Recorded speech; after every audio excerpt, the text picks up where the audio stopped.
Bonsoir à tous et bienvenue au 19h de la télévision de Burkina. Voici les titres. Les acteurs de promotion des droits humains de la boucle du Mouhoun sont réunis à Dédougou sur la table une étude réalisée en 2015 pour disposer d'un document sur les cas de violation et les remèdes à y apporter. Ils devront amender ce rapport pour permettre au Burkina d'être en phase avec les instruments internationaux qu'il a ratifiés. Et puis l'équipe de Kambandimba remporte le trophée de la Coupe du maire de Piela en battant son adversaire par le score de 1-0. 19 équipes ont pris part à la compétition qui vise la promotion du sport et le renforcement de la cohésion sociale dans cette commune rurale de la province de la Nyanya. À Fadangourma, la baisse du prix du carburant est diversement appréciée par les consommateurs. Si certains se disent satisfaits, d'autres par contre demandent plus d'efforts de la part du gouvernement. À noter que les nouveaux tarifs n'étaient pas encore effectifs dans toutes les stations-service ce 9 janvier. Le constat de Seydou Nikema et de Chantal Ouedraogo. Pas de baisse du prix du carburant à la pompe à Fada en cette matinée du mercredi 9 janvier. Interrogés, les gérants de stations-service refusent de s'expliquer et disent ne pas avoir reçu l'ordre de procéder à cette baisse annoncée hier par le gouvernement. Mais en attendant l'application des nouveaux prix, les consommateurs de Fada apprécient diversement cette mesure. 20 francs c'est bon, mais ce n'est pas suffisant. Vraiment, s'ils pouvaient revoir encore, enlever quelque chose encore. Nous savons que le gouvernement fait des efforts. 75 vraiment c'est trop. Le fait d'avoir quand même consenti cet effort, c'est intéressant. Mais il faut se dire que vraiment on attendait mieux. Parce que sur 75 francs d'ajouter du coup comme ça, on a senti le coup. Donc comme la baisse était annoncée, on croyait que ça allait être un peu plus intéressant que cela. On travaille de deux côtés. On travaille avec des camions, on roule avec des motos. Presque chaque jour, moi, je viens, mon cas vient prendre du carburant ici. Bon, donc, je ne trouve pas que ça a un changement. Mais du côté du syndicat des transporteurs de l'Est, cette annonce vient décharger un tant soit peu le poids qu'ils supportaient. Avec ce coût de carburant qui était vraiment à près de 75 francs ou 75 francs, si vous remarquez, il y a des axes où les nombres de départs ont été diminués pour pouvoir vraiment supporter un tout petit peu. Vous savez que les tickets de voyage même sont taxés à 18%. Nous reversons les 18% à l'État. Donc ça va nous soulager un tout petit peu en entendant d'autres nouvelles baisses. Donc nous ne pouvons que saluer cela. Veiller à l'effectivité de la mesure sur toute l'étendue du territoire, c'est le souhait des consommateurs dans cette partie du Burkina. Malgré son adhésion aux instruments internationaux relatifs aux droits humains, de nombreuses personnes subissent des atteintes à l'ordre au Burkina Faso. À Dédougou, une rencontre a eu lieu sur la thématique. Il s'est agi d'amender l'étude réalisée en 2015 afin de disposer d'un document sur les cas de violation et les remèdes à y apporter pour la promotion des droits humains dans la région de la boucle du Mouhoun. Reportage Serge Somda et Christophe Traoré. Ils sont réunis ici à Dédougou, ces acteurs de la société civile et de l'administration régionale pour actualiser et élaborer un plan d'action cohérent à même de lutter contre les cas de violation des droits humains identifiés dans la boucle du Mouhoun. Il s'agit donc de nous entendre sur le contenu du document que nous avons élaboré à travers donc la mise en place d'un comité régional de rédaction. Voilà, nous avons eu donc collecté des informations et nous avons élaboré donc un projet de rapport, un projet de plan d'action. Nous allons donc soumettre donc aux participants pour en tout cas amendement. La région de la boucle du Mouhoun connaît une multitude de cas de violation de droits humains. Cet atelier est la bienvenue selon les autorités régionales. Cette rencontre, elle est la bienvenue et elle doit permettre à l'ensemble des acteurs qui évoluent dans le domaine de la protection des droits humains d'avoir une bonne compréhension et une même compréhension et essayer de mettre en synergie leurs actions pour pouvoir venir à bout des violations de ces droits humains. Comme vous le savez, le Burkina Faso a ratifié beaucoup de conventions sur les droits humains et il importe que chacun puisse comprendre ce que c'est et que nous puissions nous donner les coups de franche pour aller dans le même sens pour cette lutte-là. Après la région de la boucle du Mouhoun, cette même rencontre va se tenir dans les autres régions du Burkina. L'ONG TreeAid et l'ambassade de Suède appuient des femmes de Gompoussoum. Elles ont reçu une unité industrielle pour l'exploitation rationnelle des produits forestiers. Objectif, renforcer leur résilience et améliorer les activités génératrices de revenus. Un don qui fait suite aux efforts de protection des forêts par ces organisations féminines. Reportage Zoubaviel, David Dabiré. Faire de la forêt un espace écologique et un moyen de subsistance des populations rurales, c'est le credo de l'ONG TreeAid à travers son projet de protection des forêts. À Gompoussoum dans le Passouré, elle a contribué à la mise en place de près de 1400 hectares de forêt. Et ce matin, une délégation du projet échange avec la population sur les bienfaits des produits forestiers. Pour moi, c'est très important de ne pas rester à Ouagadougou et lire des papiers, mais venir sur le terrain et voir avec mes yeux le changement ici chez vous.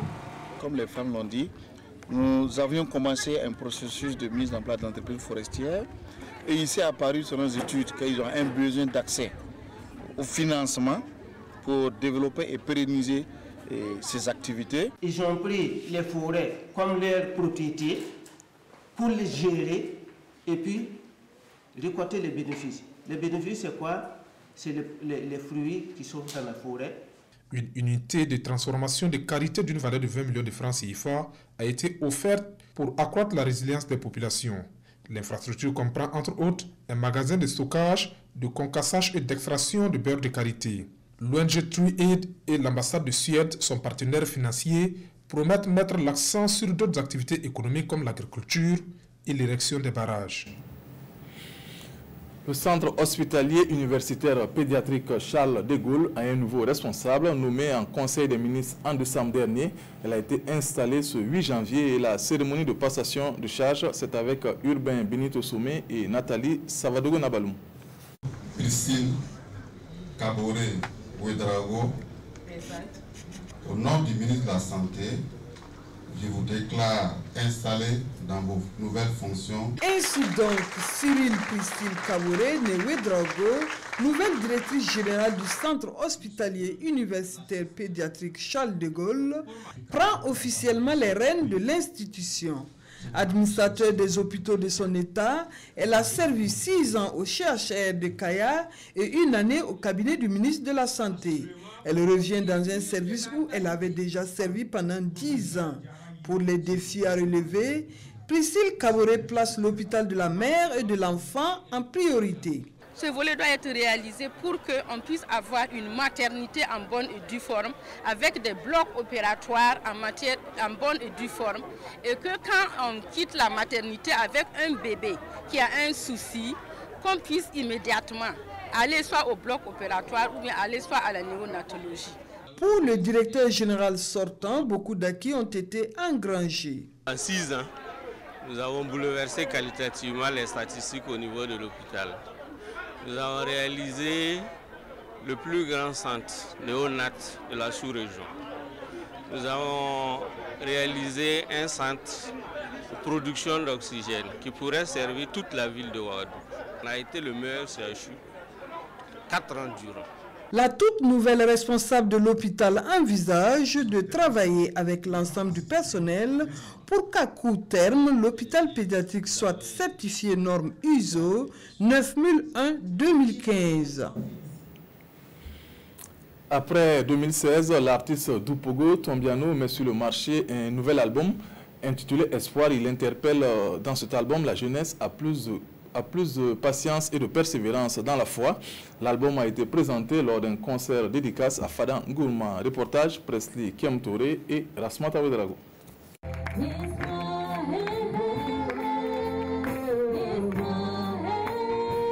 Après son premier tube en 2016, Dougopo revient sur la scène musicale avec cet opus intitulé Espoir.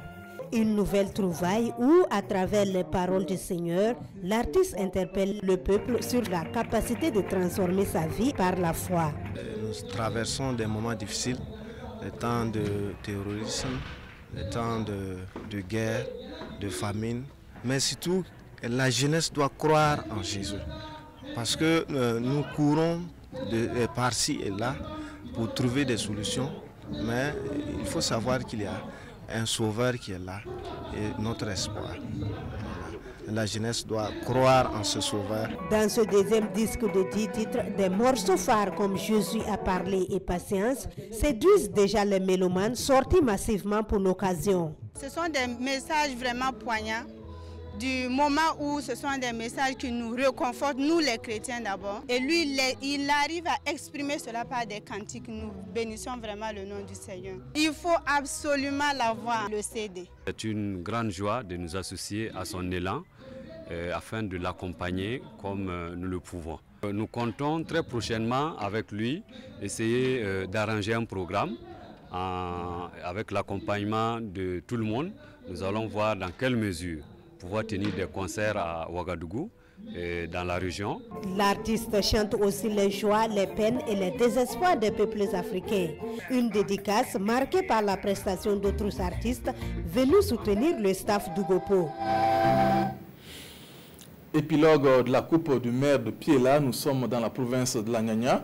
19 équipes étaient au départ de cette compétition qui vise la promotion du sport et le renforcement de la cohésion sociale dans cette commune. À l'arrivée, c'est l'équipe de Kabandiba qui a remporté le trophée en battant son adversaire par le score de 1-0. Amidou Lankwande, Dandi Banga et Mahamadi Ouedraogo. Cette deuxième édition de la Coupe du Conseil municipal de Piela a regroupé 19 équipes de différents villages et quartiers de la commune. Elle prône le vivre ensemble entre les jeunes et la promotion des bienfaits du sport sur la santé pour tous. La cohésion et l'épanouissement de toute la population ne peut être réalité qu'en partant du sport. Le sport rassemble beaucoup et à partir du moment où nous arrivons donc par cette initiative à rassembler beaucoup de jeunes, nous sommes certains de pouvoir aussi créer une certaine cohésion au sein de la population. Pour la finale, les joueurs de Paripougui en maillot noir affrontent ceux de Kambandiba en maillot vert. Les Noirs se signalent dès l'entame du jeu. Ils dominent légèrement la rencontre avec des actions concrètes, mais difficiles pour eux de faire trembler les filets face à une défense bien déterminée des Verts. 0 but partout, c'est le score à la pause. Dans la deuxième partie, les deux équipes redoublent d'ardeur avec des dominations de part et d'autre. À quelques minutes de la fin du match, la chance sourit à l'équipe de Kambandiba grâce à l'unique réalisation de Nyantema Tendano. C'est un sentiment déjà pour nous. Au début, ça n'a pas été simple, mais avec le courage que nous avons pris, bon, on a obtenu le trophée sans problème. Les ententes entre l'équipe, il faut qu'il y ait des passes. C'est ce qu'on a fait pour, en tout cas, obtenir notre but. La commune de Nagrengo, qui est venue donc très nombreuse en termes donc, de conseillers, a voulu marquer d'une pierre la profondeur de relation qui lie Piela et puis Nagrengo. Nous sommes là cet après-midi pour être témoins de l'événement. Je pense que c'est toute la commune qui gagne, c'est toute la population qui gagne et ça a salué. L'équipe de Kambandiba repart avec le trophée, une enveloppe de 100 000 francs CFA et de maillots. C'est la fin de cette édition. Merci de votre aimable attention. Le 20h, c'est avec Fousseni Kindo. Bonne suite de programme sur la RTV. Bonsoir.